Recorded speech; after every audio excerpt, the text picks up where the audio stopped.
খুলনার উপকূলীয় অঞ্চলে সুপেয় পানির সংকট দীর্ঘদিনের সমস্যা। যুগের পর যুগ ধরে এই সমস্যা অব্যাহত থাকলেও টেকসই কোনো সমাধান এখনো আসেনি। সরকারি বেসরকারি পর্যায়ে বিপুল পরিমাণ অর্থ ব্যয় করে নেয়া নানান উদ্যোগ এবং প্রকল্প সত্ত্বেও সংকট নিরসনে কোনো দীর্ঘমেয়াদী সুফল মেলেনি। এই অবস্থার মধ্য দিয়ে পালিত হলো বিশ্ব পানি দিবস।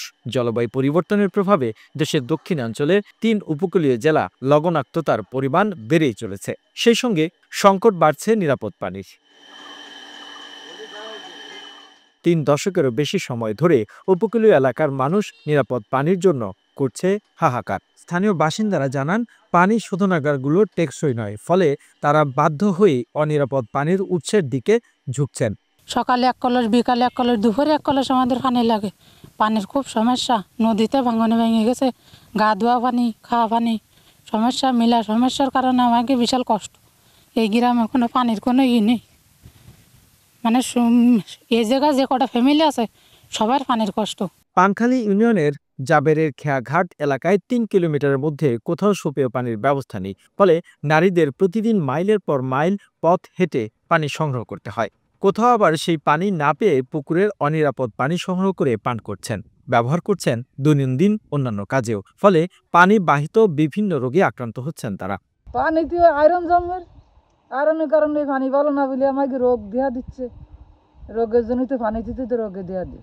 জনস্বাস্থ্য প্রকৌশল অধিদপ্তর জানিয়েছে, গত ৫ বছরে ৩ উপকূলীয় জেলা খুলনা, বাগেরহাট, সাতক্ষীরা পানি সংকট নিরসনের ৬২৫ কোটি টাকা ব্যয়ে ৮টি সরকারি প্রকল্প বাস্তবায়ন করা হয়েছে।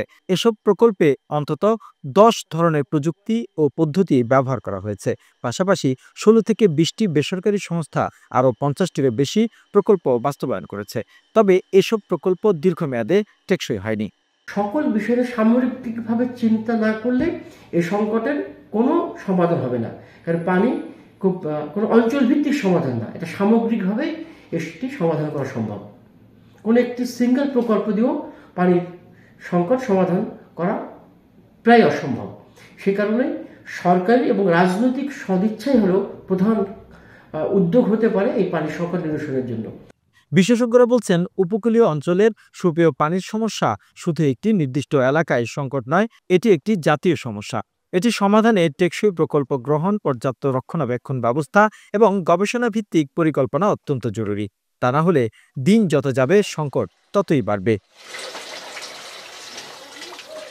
The news Bangladesh, desk report.